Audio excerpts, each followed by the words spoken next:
Como habíamos más o menos anunciado ya y se dijo en el día de hoy, estamos iniciando una serie sobre la carta de Pablo a los romanos. Nosotros hemos titulado esta nueva serie La condenación del hombre y la salvación de Dios, y creemos que esa frase resume perfectamente bien todo el contenido de esta carta, porque en los primeros capítulos lo que nosotros comenzamos a ver es de qué manera el hombre está bajo la condenación de Dios debido a su pecaminosidad, y como todos nos hemos quedado cortos de esa gloria, para luego ver la oferta de Dios por gracia y por misericordia que Él extiende a ese hombre para que pueda llegar a conocerle y vivir en la eternidad. La condenación del hombre y la salvación de Dios es el título de esta carta. Es una carta que ha sido central a la vida cristiana por 2 milenios. Es una carta que por alguna razón que no acabo de entender, yo tenía el deseo por un lado de poderla predicar, pero como que había en mí un cierto freno en mi voluntad de poder hacerlo, y no estoy seguro si el freno venía de parte de Dios o era simplemente una cierta duda, conociendo el hecho de que Pablo predicó, o mejor dicho, escribió esta carta 25 años después de su conversión, después que Pablo había llegado a ser todo un teólogo consumado. 25 años después de que Cristo le visitara de manera particular, Pablo se sienta y escribe el mejor tratado teológico que jamás se haya producido, la mejor descripción de lo que el Evangelio es. Todas las verdades del Evangelio son desempacadas en esta carta a los romanos. Y como decía alguien, Romanos tiene un lugar especial en la historia cristiana como ningún otro de la Biblia. De 66 libros que la Biblia tiene, Romanos ocupa un lugar sui generis, singular.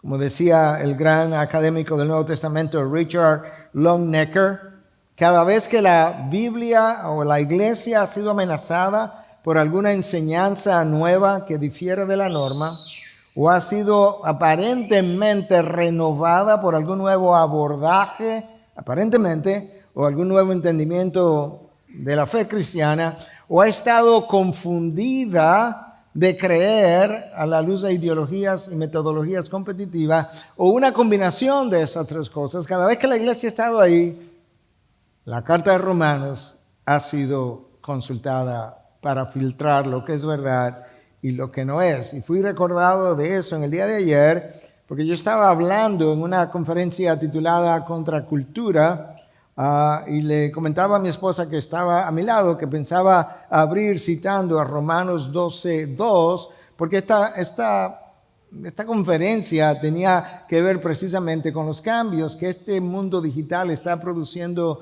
en nosotros a todos los niveles, incluyendo a nivel cerebral. Y mi tema era mentes transformadas por el mundo digital. Y yo quería citar a Romanos 12:2, que nos llama no a adaptarnos a este mundo, sino a ser transformados por medio de la renovación de nuestra mente. Pero antes de que yo la citara, la persona que estaba introduciendo la conferencia citó a Romanos 12:2.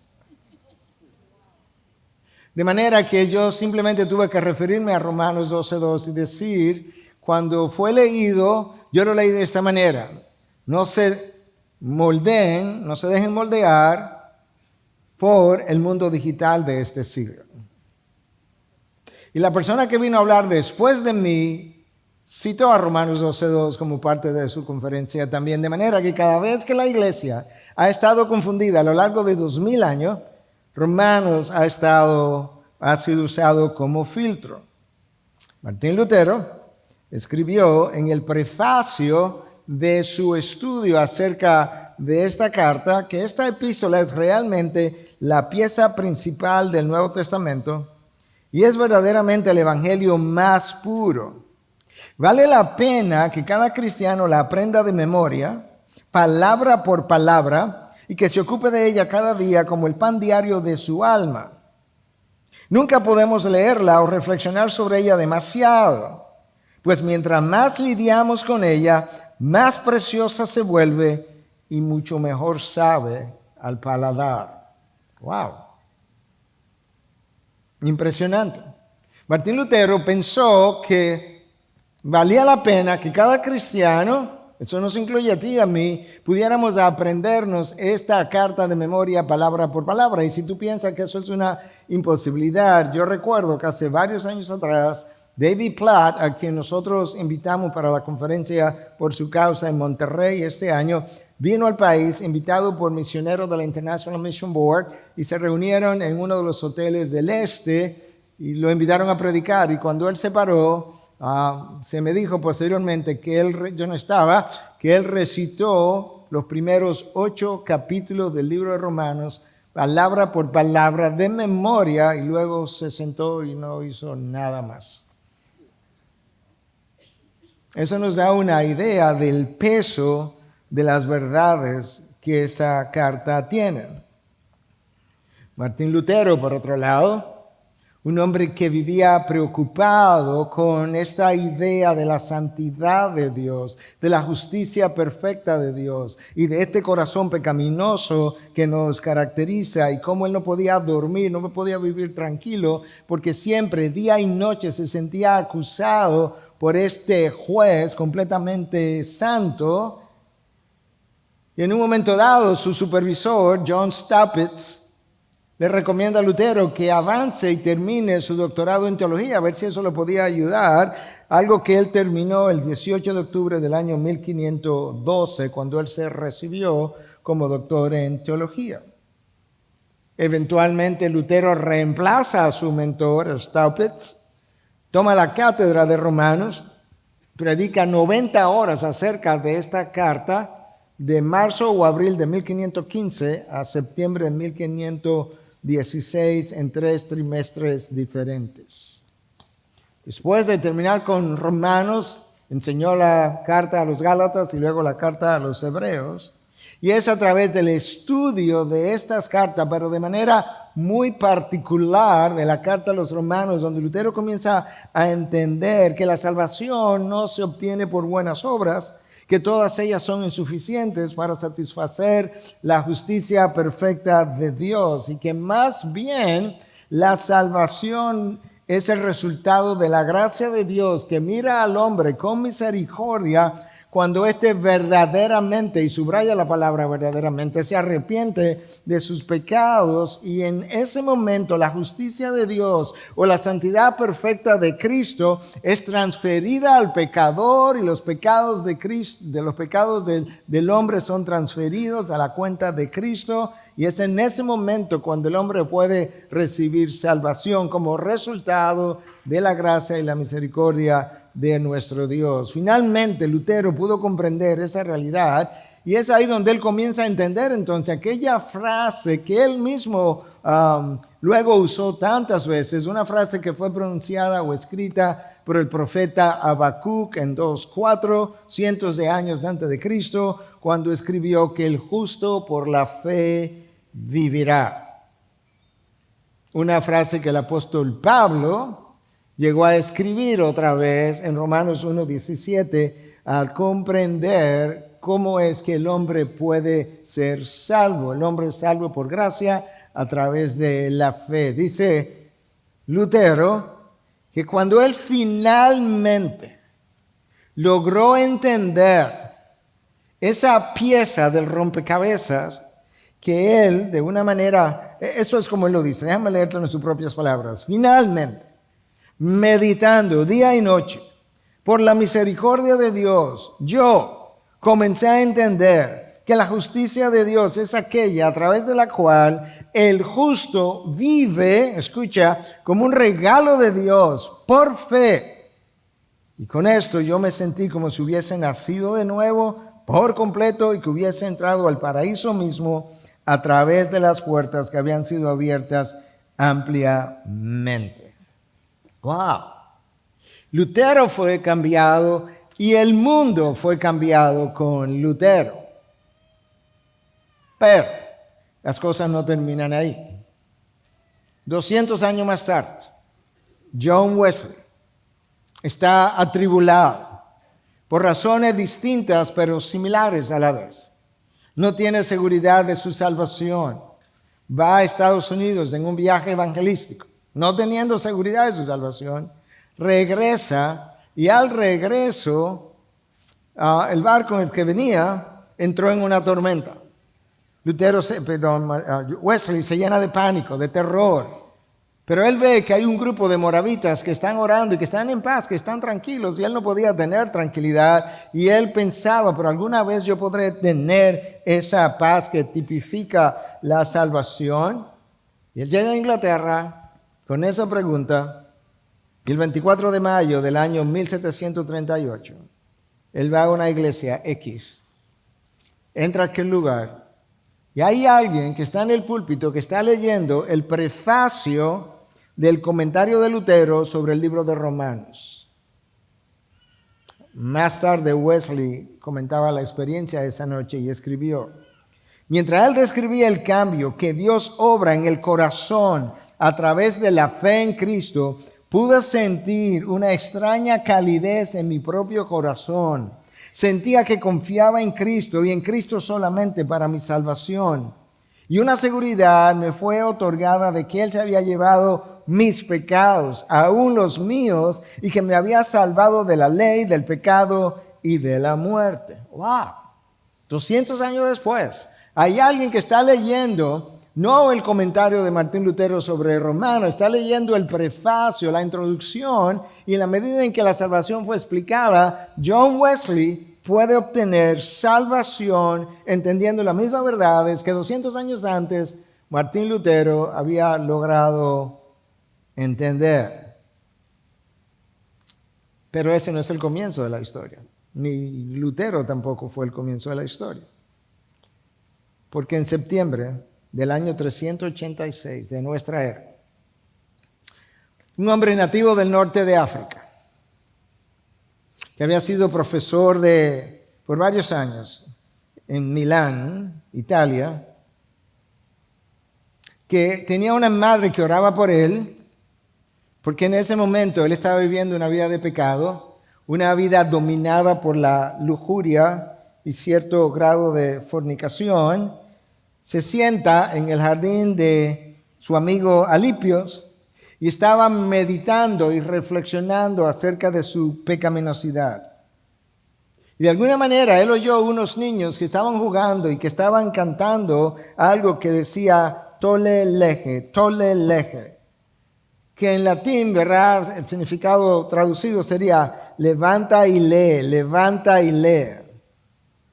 Llega a su casa y vio un rollo del libro de Romanos que estaba abierto y lo levantó, y en el primer pasaje que capturó su atención, él comenzó a leerlo. Esto fue lo primero que sus ojos vieron. Y este es el texto que él comenzó a leer. Andemos decentemente como de día, no en orgías y borracheras, no en promiscuidad sexual y lujurias, no en pleitos y envidias. Antes bien, vístanse del Señor Jesucristo y no piensen en proveer para las lujurias de la carne. ¿Qué texto tú piensas que él estaba leyendo? Romanos 13, versículos 13 y 14. El nombre de este hombre fue Agustín de Hipona, quien posteriormente dio testimonio de que tan pronto él terminó de leer ese versículo 14 de Romanos 13, no siguió leyendo porque de repente sintió como si una luz llenara su corazón, como si toda la oscuridad de la duda fue despejada de su corazón. Y él hace esa confesión en su libro titulado Confesiones, libro 8, capítulo 12. Martín de Hipona eventualmente entendió, había comenzado a luchar con la idea de que la lujuria y la fornicación no eran compatibles con la conversión, y tenía una madre que estaba orando por él continuamente por su salvación hasta que finalmente la encontró. Y cuando encontró su salvación, encontró la paz de su alma.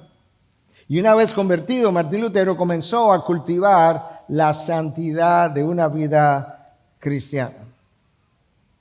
Dios usó la carta a los romanos para traer salvación a Agustín de Hipona en el siglo IV, el más grande teólogo de los primeros 1000 años y probablemente para algunos el más grande teólogo de toda la historia de la iglesia. Dios usó la carta a los romanos para traer conversión al gran teólogo de la Reforma, Martín Lutero, y para traer conversión al gran evangelista John Wesley, y teólogo también, quien fue el iniciador del más grande avivamiento en Inglaterra.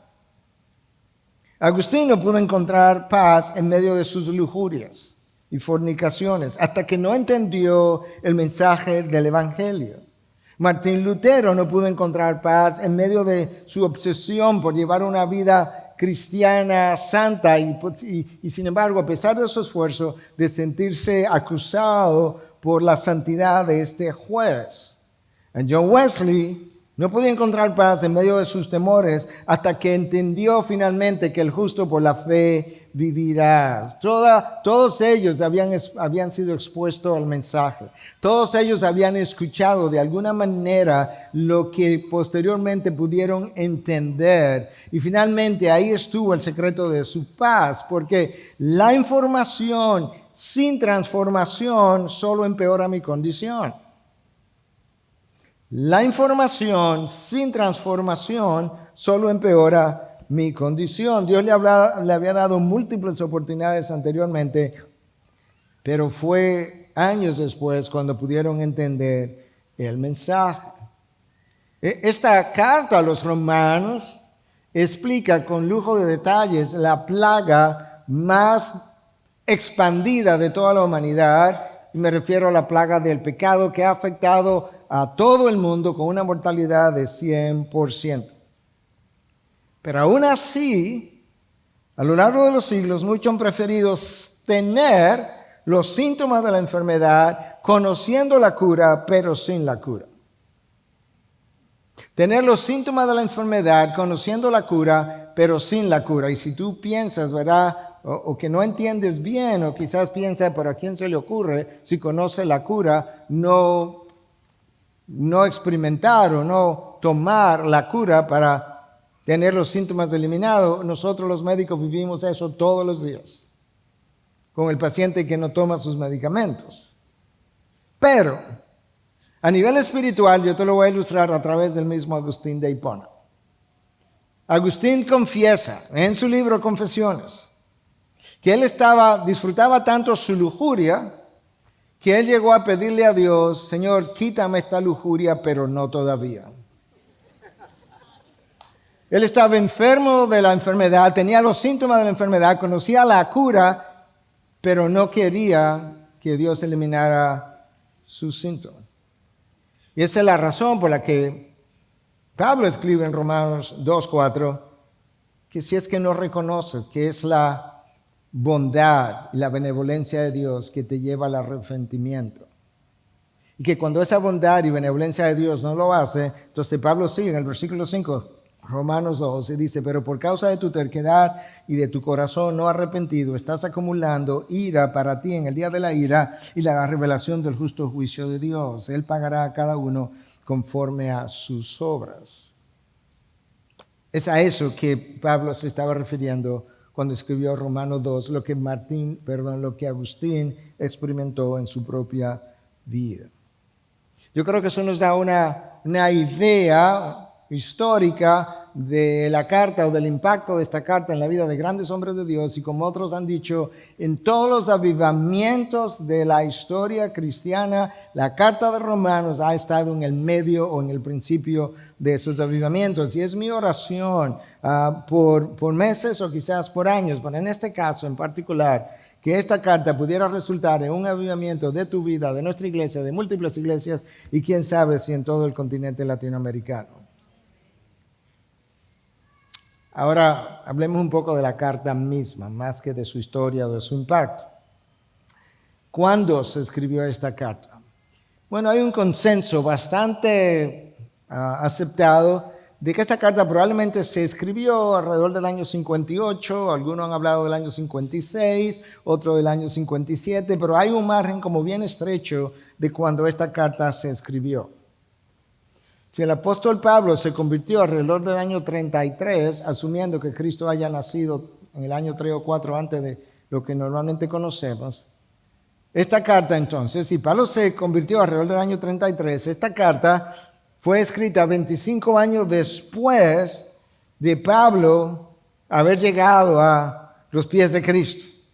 Y para ese momento Pablo era un teólogo consumado, era un misionero experimentado, era un hombre experto en cómo sufrir y cómo sufrir bien.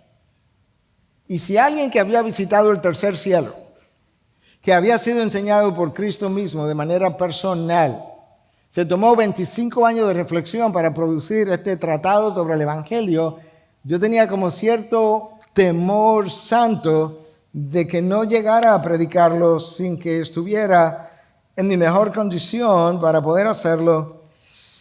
Y llegó el día y llegó la hora y no sé si estoy en mi mejor condición. De hecho, yo sé que no estoy en mi mejor condición. Pero como el poder de Dios se perfecciona en la debilidad, quizás esté en mi mejor condición. ¿Dónde escribió Pablo esta carta? Pablo escribió esto desde Corinto. Las razones son múltiples. Yo te voy a dar algunas ideas, pero no voy a entrar en los detalles. La carta fue enviada, nosotros lo sabemos, por la misma carta de Romanos, fue enviada a través de Febe. Y Febe, eso está en Romanos 16:1, Febe fue una diaconisa de la iglesia de Cencrea. Y Cencrea, eso está ahí en Romanos 16:1, y Cencrea era una ciudad de Grecia, y Corinto era una ciudad de Grecia. Pues si la carta fue llevada por Febe, quien estaba en Cencrea, ciudad de Grecia, pues por lo menos comienza a apuntar de que quizás Pablo estaba en Corinto, ciudad de Grecia, cuando escribió esta carta. Pero obviamente eso no sería suficiente.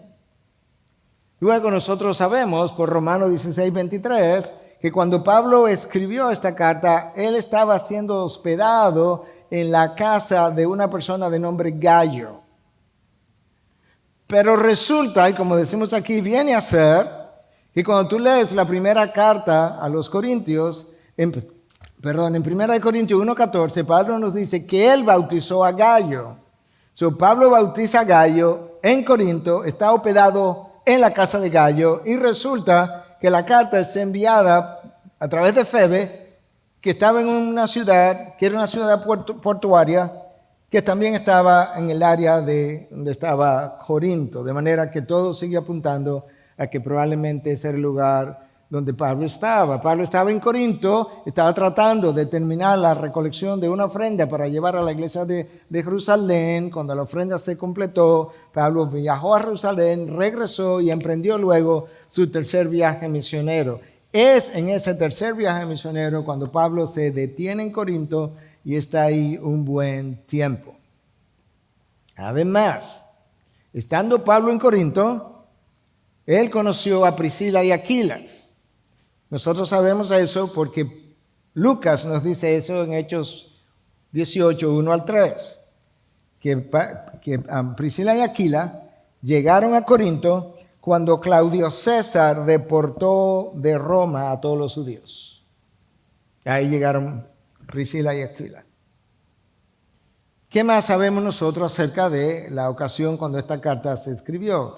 Aparentemente, sin aparentemente, con toda certidumbre, Pablo usó un amanuensis, que es como un secretario, a quien le dictó esta carta. ¿Por qué nosotros pensamos eso? Bueno, porque Pablo abre la carta diciendo que él es el autor, pero luego al cierre, escucha lo que dice en 16:22. Yo, Tercio, que escribo esta carta, los saludo en el Señor. Eso era bastante común en la antigüedad, que alguien usara a un secretario para dictarle a su secretario. De hecho, lo mismo se dice de Marcos, con el Evangelio de Marcos, y Pedro, que el Evangelio de Marcos son las memorias de Pedro acerca de la vida del Señor Jesucristo. En cuanto al propósito de esta carta, porque necesitamos familiarizarnos con una carta en la que vamos a estar meses y meses expandiendo.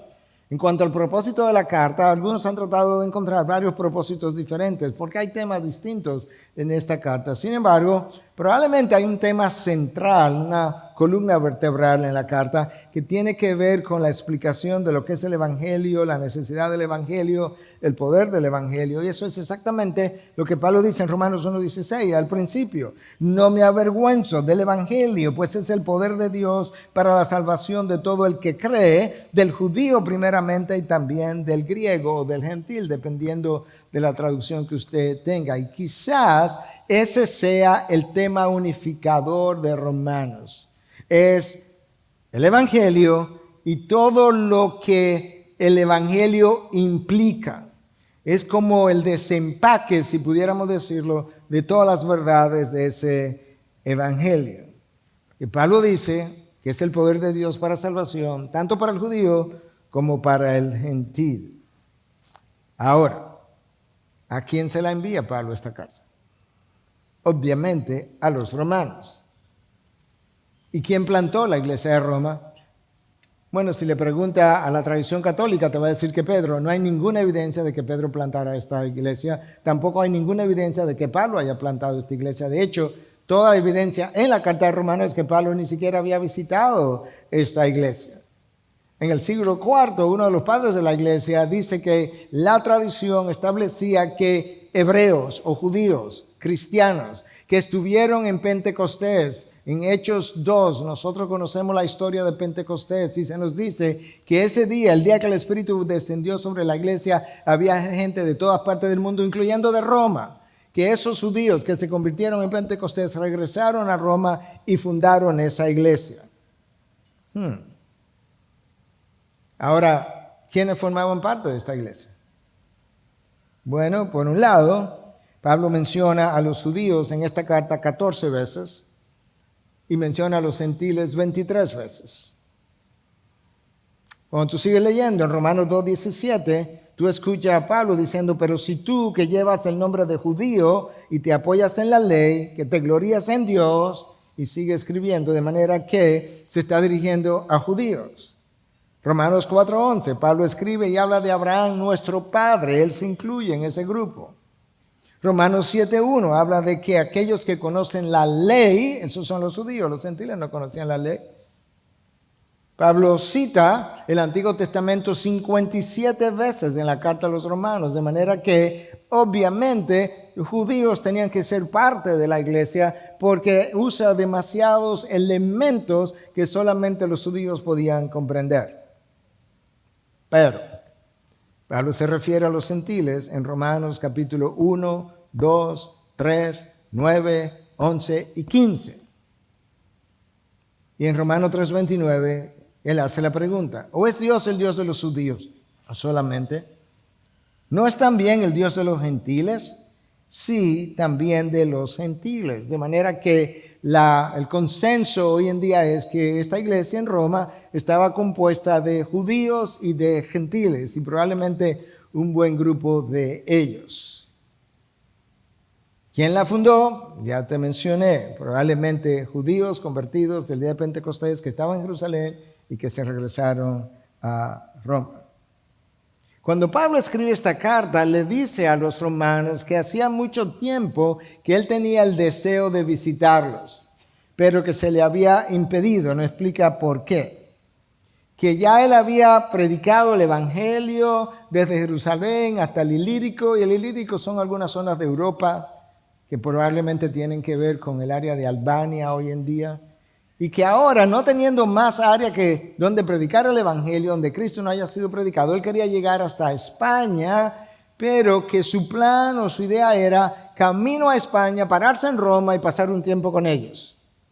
Déjame leerte las propias palabras de Pablo en Romanos 15, 22 al 24. Por esta razón, muchas veces me he visto impedido de ir a ustedes, a los romanos, pero ahora, no quedando ya más lugares para mí en estas regiones, y puesto que por muchos años he tenido un gran deseo de ir a ustedes, cuando vaya a España los visitaré, porque espero verlos al pasar y que me ayuden a continuar hacia allá después de que haya disfrutado un poco de su compañía. La meta es extender el evangelio, llegar hasta la parte más oeste de Europa, España.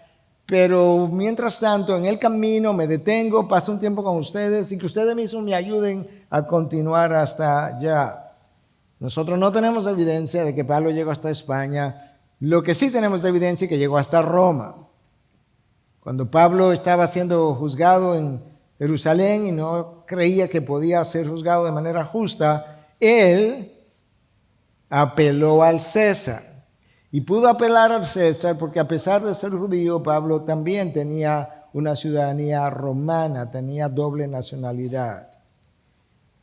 Pablo menciona de este deseo de llegar a España y pasar por Roma al inicio de la carta, en 1:13, vuelve y lo hace en 15, 22 y 24, como acabamos de leer, y en 15, 28. Y yo creo que eso nos da una buena introducción y una vista muy general de la carta. Lo que yo quisiera hacer ahora es leer un solo versículo de esta carta, Romanos 1, versículo 1. Yo he titulado el mensaje, ya yo te dije cómo se llama la serie, pero este mensaje yo lo he titulado Romanos, Magnum Opus del apóstol Pablo.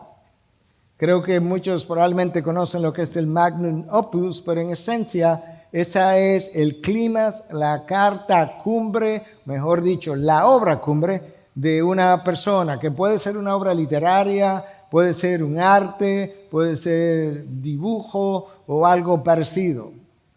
La mejor obra de alguien en la historia, en su historia personal, frecuentemente es conocido como el Magnum Opus. Yo he titulado este mensaje Romanos, Magnum Opus del apóstol Pablo.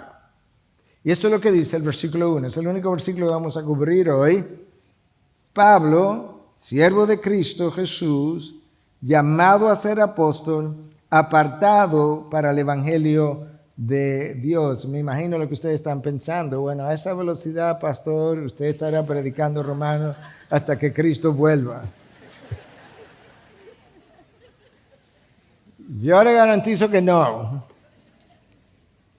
Pero Barnhouse, a quien voy a citar más adelante, pasó 11 años en esta carta. Ese no es mi plan, ¿ok? Así que se pueden relajar. Ahora, en el texto que yo acabo de leer hay 5 palabras que la vamos a desempacar. Pablo, número 1, siervo, llamado, apóstol, apartado. Esas son las 5 palabras. Ese es el resto del mensaje. De manera que comencemos con Pablo. Pablo es el autor de la carta. Esa era la manera de escribir cartas en la antigüedad. Hoy en día tú haces una carta y firma al final. En el pasado tú decías al principio quién escribía. Eso es lo que él hace. Ese Pablo, en Hechos 23:6, nosotros sabemos que era fariseo e hijo de fariseo.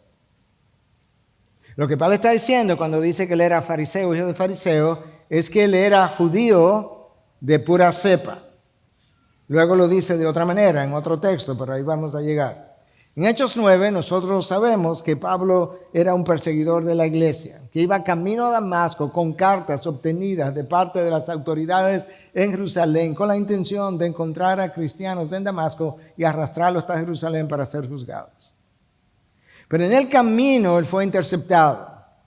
En el camino se le apareció el Señor Jesús. Y cuando el Señor Jesús le habla, dice: Saulo, Saulo, ¿por qué me persigues? Que fue una manera de decirle: cuando persigues mi iglesia, me persigues a mí. Eso es un mensaje que tenemos que transmitir a lo largo y lo ancho de todo el globo. Cuando le haces daño a la iglesia de Cristo, le haces daño al nombre de Cristo mismo. Trata a la iglesia de Cristo con guantes de seda. ¿Por qué me persigues? Pablo. Nosotros sabemos que tenía otro nombre, Saulo, lo cual también era común en la antigüedad, un nombre judío, un nombre gentil.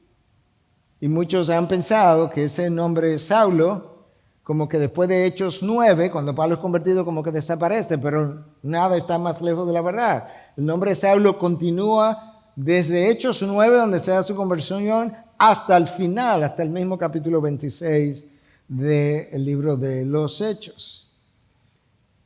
En Filipenses 3:5 nosotros sabemos algo más acerca de este autor. Él fue circuncidado a los 8 días de nacer. Él fue del linaje de Israel, de la tribu de Benjamín, hebreo de hebreos.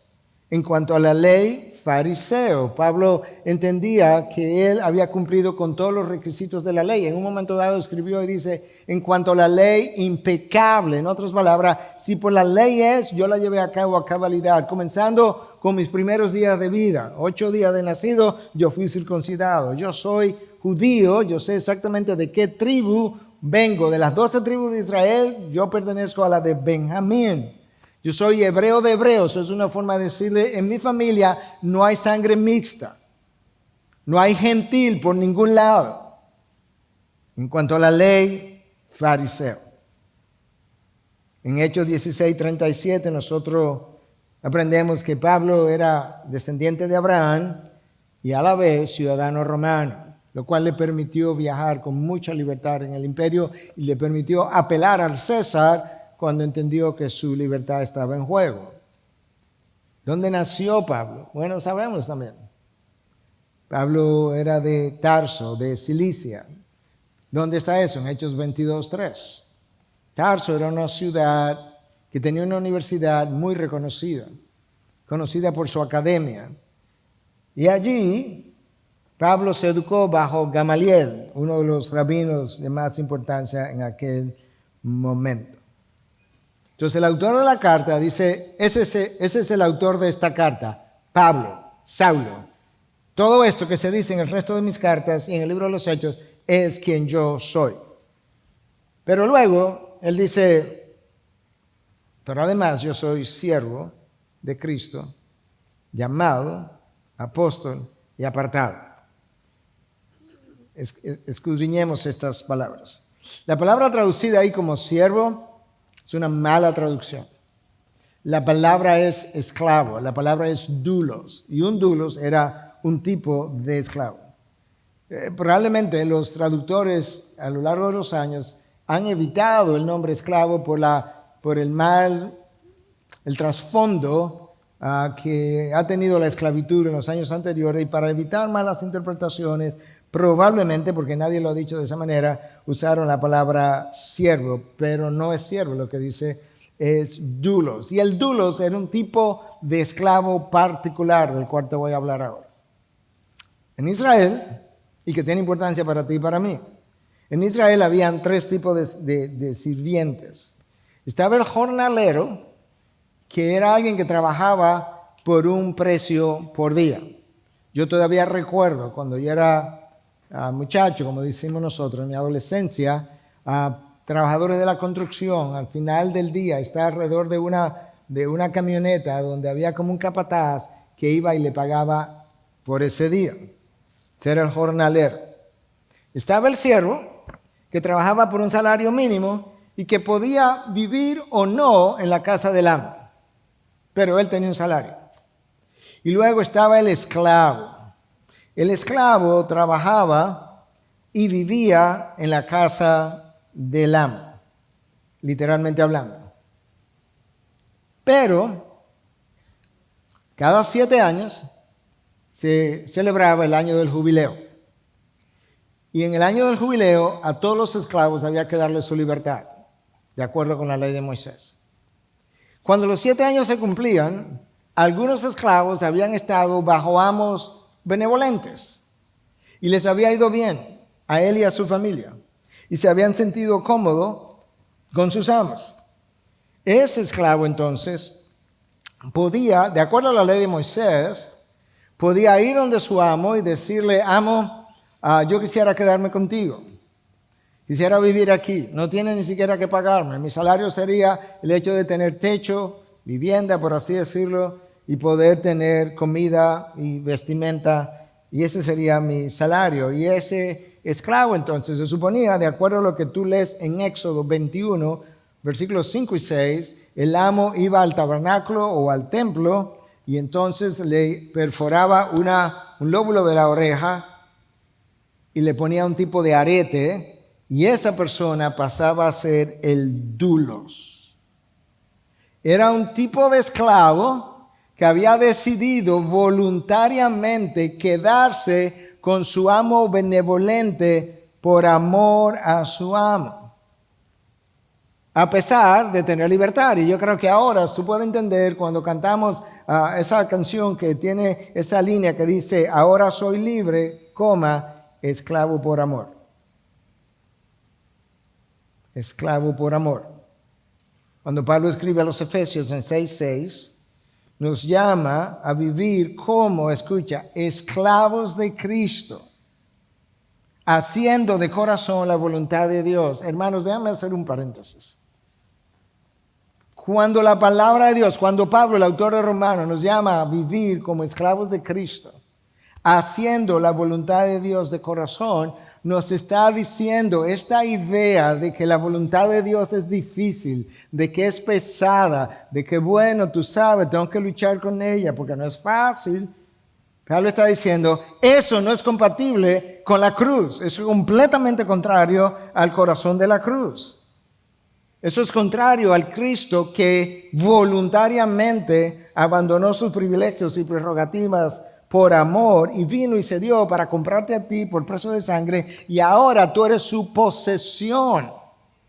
Pablo le escribe a los Corintios y le dice, vosotros no sois vuestros. Su vida no le pertenece, la compraron y la compró Cristo a precio de sangre. Y esa palabra, doulos, aparece en el Nuevo Testamento 124 veces. ¿Tú crees que Dios quería que tú y yo entendiéramos lo que nosotros somos?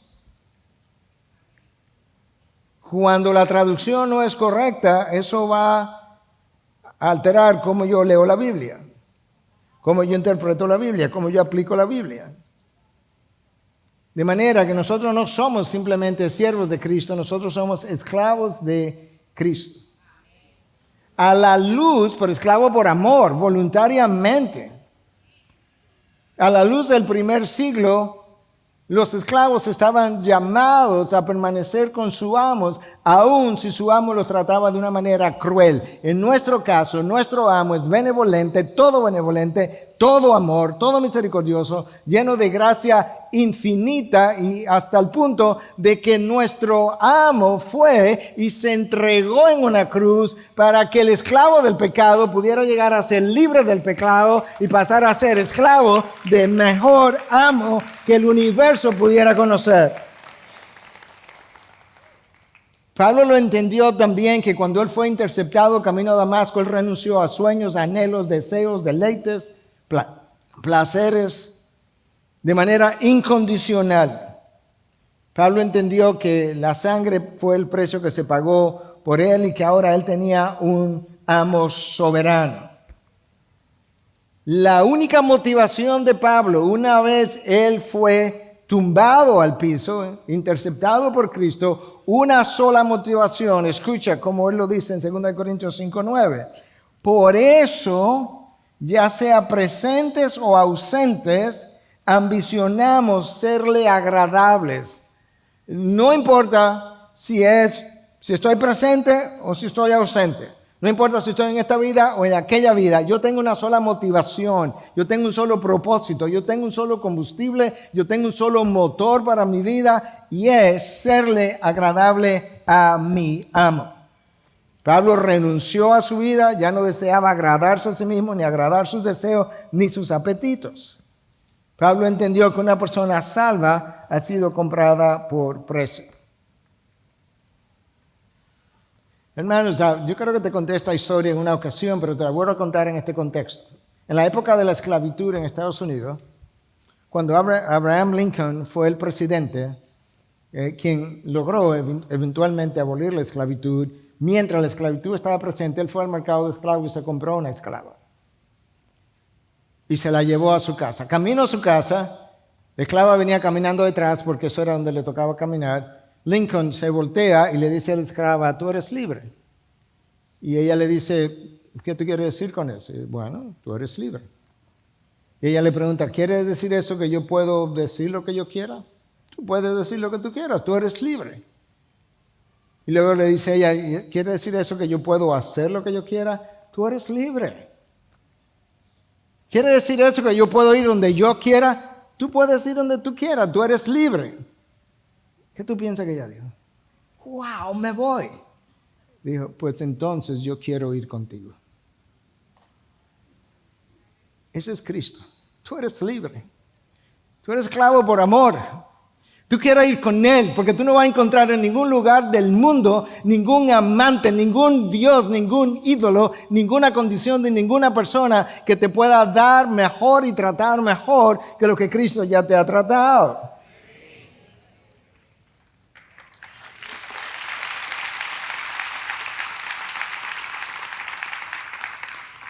Pablo, esclavo, llamado.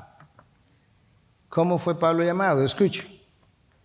Gálatas 1, 15 al 17. Pero cuando Dios, que me apartó desde el vientre de mi madre, aquí viene, y me llamó por su gracia. No simplemente me llamó por su gracia. Tuvo a bien revelar a su Hijo en mí para que yo le anunciara entre los gentiles. Él me llamó, pero me llamó con un propósito. No consulté enseguida con carne ni sangre. Yo no hablé con hombres, no hablo con pasajeros, como Pablo pudiera decir. Ni subí a Jerusalén a los que eran apóstoles antes que yo, sino que fui a Arabia y regresé otra vez a Damasco, de Arabia, el desierto de Arabia. 3 años ahí. No sabemos exactamente qué pasó en esos años, pero por lo menos sabemos una cosa. Durante algún tiempo, Pablo fue sacado, llevado en el Espíritu al tercer cielo. Y Pablo está diciendo, yo fui elegido y fui llamado como desde la eternidad pasada para ser salvo. Cristo lo intercepta y el día que fue interceptado, el llamado se hizo realidad, pero ya había sido llamado. No solamente desde el vientre de su madre, eso fue una forma de él decirlo, sino desde la eternidad pasada. Y ese día Pablo descubrió que él, al igual que tú y que yo, había sido llamado, número 1, conforme al propósito de Dios, Romanos 8:28. Que fue llamado para ser salvo de la ira de Dios, Romanos 5:9. Que fue llamado, escucha, a ser santo delante de Él, Romanos 1:7. Que fue llamado por su misericordia, Romanos 9:16. Y que fue llamado por gracia, Romanos 11:6.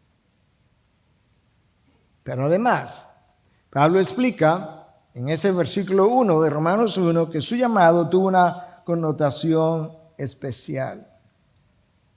Porque él fue llamado y fue enviado. ¿Por quién? ¿A quién? ¿Para quién? Bueno, cuando Pablo fue tumbado al piso camino a Damasco, él quedó ciego. La luz resplandeciente lo dejó ciego. Y entonces alguien lo llevó hasta Damasco, donde él iba. Y el Señor se le apareció a Ananías, un discípulo de Jesús, conocido entre la iglesia. Le dice a Ananías que vaya, que en la calle derecha, en Damasco, hay un discípulo llamado Pablo, que está ciego. Ananías le dice, Señor, pero eres un perseguidor de la iglesia. Yo no quiero ir, yo no confío en ese hombre, por así decirlo. Y el Señor le dice, ve, porque Él es mi instrumento, escucha, escogido para llevar mi nombre en presencia de los gentiles, de los reyes y los judíos. Gentiles, judíos. Porque yo le mostraré cuánto debe padecer por mi nombre. Pablo padeció más que tú y que yo, pero déjame hacer otro paréntesis ahí. El llamado nuestro incluye de manera personal y universal un llamado al sufrimiento. ¿No me lo crees? Lee Filipenses 1:29. A nosotros se nos ha concedido no solamente creer en Cristo, sino también sufrir por Él. Es una concesión el que tú y yo podamos sufrir por Cristo. La aflicción te bendice. Recuerda las palabras del salmista en el Salmo 119. Antes de que yo fuera afligido, yo me descarrié para que aprendiera tú de estatutos. Tú me afligiste. Señor, en tu fidelidad, tú me afligiste. Fue bueno para mí ser afligido. Todo en el Salmo 119. Pablo fue escogido de manera especial por el Señor Jesús. ¿Para qué? Para llevar mi nombre a quién? A los gentiles, a los reyes y a los israelitas. Pablo dice, ¿me recuerda? Pablo, siervo, llamado, apóstol. Pablo dice, yo fui seleccionado como apóstol. La palabra apóstol en sentido general solamente implica un enviado. De hecho, se dice que Jesús fue el primer apóstol, fue enviado por el Padre. Que el Espíritu Santo fue un segundo enviado, un segundo apóstol, en el sentido general. Pero la palabra apóstol adquirió un sentido también particular. Habían 12 de ellos. Judas era un falso apóstol, pero estaba ahí originalmente. Después que Judas muere, había que sustituirlo y se eligió a Matías. Pero antes de elegir a Matías, Pedro estableció, por dirección del Espíritu, en Hechos 1, los requisitos para ser apóstol. Escucha lo que dice de Hechos 1, 21 y 22. Por tanto, es necesario que de los hombres que nos acompañaron todo el tiempo, o que nos han acompañado todo el tiempo que el Señor Jesús vivió entre nosotros, uno se ha constituido testigo con nosotros de su resurrección. Uno que haya estado todo el tiempo con nosotros, de manera que haya sido enseñado por Jesús todo el tiempo y que haya sido testigo de su resurrección. Hoy en día no hay una sola persona que llene esos requisitos, a pesar de todos los apóstoles que se han ido nombrando en los últimos años. Pablo cumplió con esos requisitos. Él fue enseñado por el Señor Jesucristo y él fue testigo de su resurrección porque Cristo le hizo una aparición especial a Pablo. De manera que ahí está Pablo identificándose como apóstol.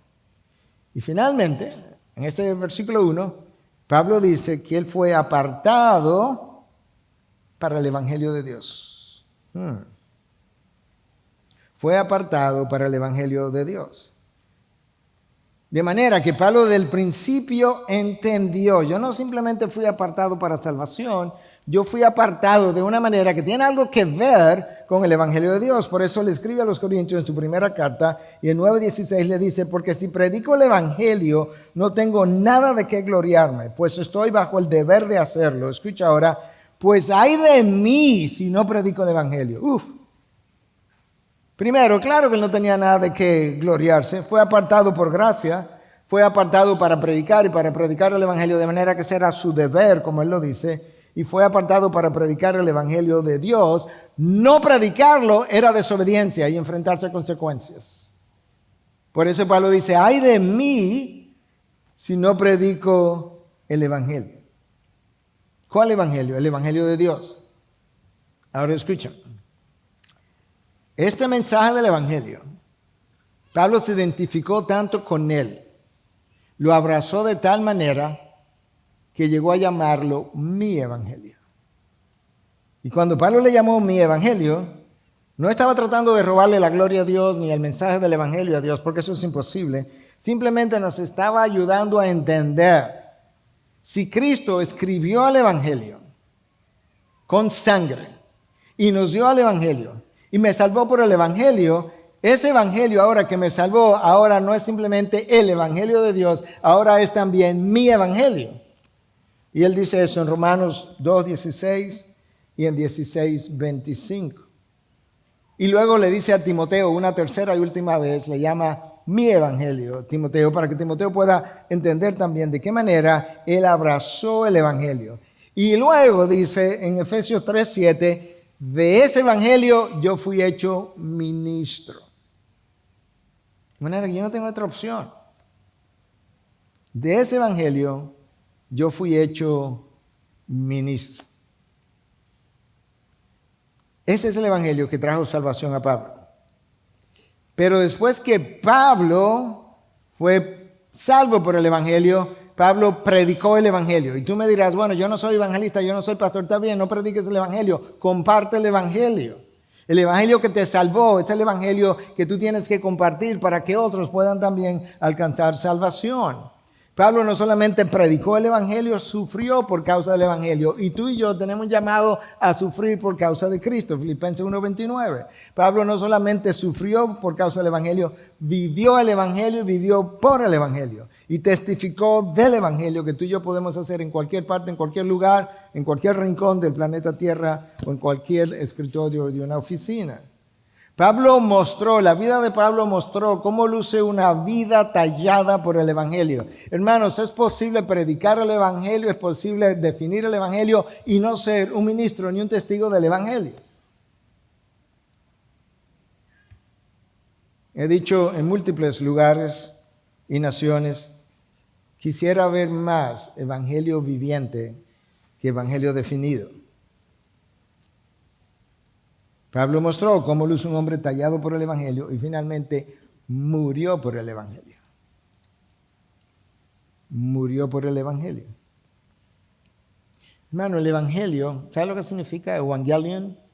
Buenas noticias, buenas nuevas. Hermanos, buenas nuevas saber que estabas condenado bajo la ira de Dios y que un día Dios te salvó por gracia y pura misericordia por medio del poder del evangelio. Eso es buena noticia. Yo no sé si tú estás de acuerdo conmigo, pero es buena noticia saber que Dios te libró del peso de la culpa que te condenaba. Yo no sé si tú lo piensas igual, pero es buena noticia saber que una vez verdaderamente salvo, subraya la palabra verdaderamente salvo, pasarás el resto de la eternidad en presencia de Dios. Es buena noticia saber que llegará el día que tú y yo seremos como Él es. Y lo veremos como Él es. Y es buena noticia saber que hay alguien que no te ama porque tú puedes darle placer a Él. No. Sino porque Él, Dios, puede ser tu deleite para el resto de la eternidad. De ese amor... De ese amor, ese hombre no conoce absolutamente nada. El ser humano. Déjame cerrar con esta historia, porque yo creo que ilustra lo que acabo de decir. De ese amor, el amor que no te ama porque tú puedes darle placer, sino simplemente porque Él puede ser tu deleite para el resto de la eternidad. El hombre no conoce nada.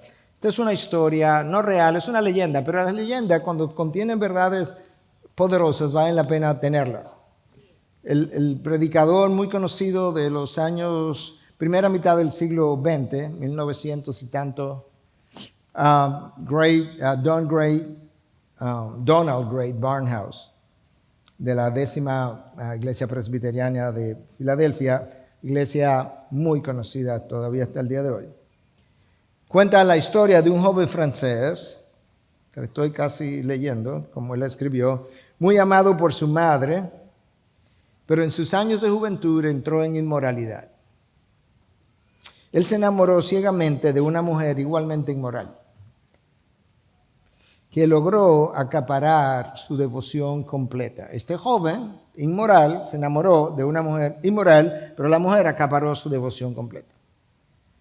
Cuando la madre trató de alejar a su hijo de dicha mujer debido a su condición de inmoralidad, esta otra mujer se enfureció y en su vida acusó a este hombre de que no le amaba e insistía que le demostrara su compromiso y su amor eliminando a su madre. El joven resistió la demanda de esta mujer hasta que una noche, estando embriagado, fue persuadido a que llevara a cabo ese crimen horrendo. De acuerdo con la historia, o mejor, de acuerdo con la leyenda, el hombre salió corriendo de su habitación y llegó a la casa de su madre que estaba cerca, la mató brutalmente hasta el punto que le sacó el corazón. Para llevarlo como prueba a su novia de que había llevado a cabo el crimen. Pero en la medida que él se apresuraba a hacer tal maldad, o después de haber hecho tal maldad, él se tropezó y se cayó encima del corazón de su madre que ya había sacado y que todavía sangraba. La leyenda dice que el corazón habló.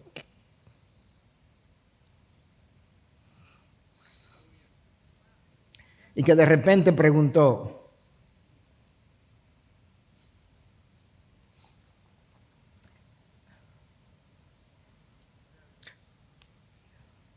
hijo,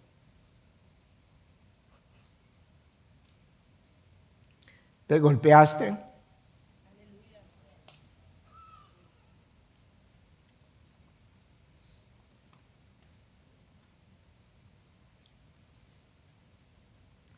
Barnhouse comenta que esa es la manera como Dios ama. Si no lo crees, tú mira la cruz.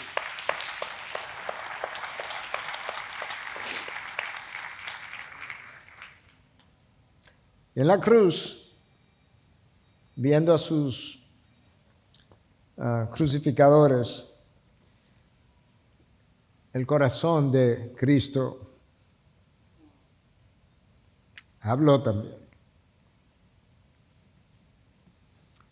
Y dijo: Padre, perdónalos, porque no saben lo que hacen. Lamentablemente nosotros buscamos el amor que esta joven decía tener por este joven y que este joven decía tener por esa joven. Porque mientras Dios nos ama incondicionalmente, nosotros, como dice Pablo a Timoteo, somos amadores de nosotros mismos y amantes de los placeres en vez de amadores de Dios. Yo no me inventé esas frases. 2 de Timoteo 2, capítulo 3, versículo 2 al 4. Nosotros no buscamos el amor incondicional de Dios. Dios nos da ese amor. Y casi por la fuerza, nos introduce al reino para que comience a conocer de ese amor. Porque nosotros preferimos del otro amor, del que estaba embriagado, tanto él como ella. Es una leyenda, pero una madre llena del conocimiento de Dios y del Espíritu de Dios probablemente se atreve a hablar de esa manera. Hijo, ¿te golpeaste? Padre, gracias porque es de eso que trata esta carta. Del amor de Dios desplegado en Cristo Jesús, en la cruz, por gracia, cuando tu corazón sintió misericordia por el corazón malvado de nosotros, y por gracia hemos sido salvos. Ayúdanos, Dios. Ayúdanos a apreciar tu oferta. Ayúdanos a entender tus verdades para cantar tus verdades. Señor, todos los domingos y cada vez que cantamos, nosotros cantamos verdades profundas del Evangelio, relacionadas al Evangelio, que a veces incluso definen el Evangelio. Cantamos acerca de que tú eres nuestro juez y al mismo tiempo tú eres nuestro abogado defensor a la vez. Que tú eres nuestro mediador, que fuiste a la cruz por judíos y por gentiles. Ayúdanos ahora a sellar esta mañana, este mensaje, cantando verdades que están todas desplegadas en esta carta. Y permite, como ya oraba Carlos al principio, que tu vida y mi vida y la vida de esta iglesia y de aquellos que escuchan sea una hora y otra después de haber concluido la exposición de esta carta meses más tarde. Porque te lo pedimos en Cristo Jesús. Amén, amén. Gracias por acceder a este recurso. Espero que haya sido de gran bendición para tu vida. Te sugiero que te suscribas a este canal de forma que tú puedas recibir notificación la próxima vez que hayamos subido un nuevo recurso que pueda servirte de instrucción y bendición.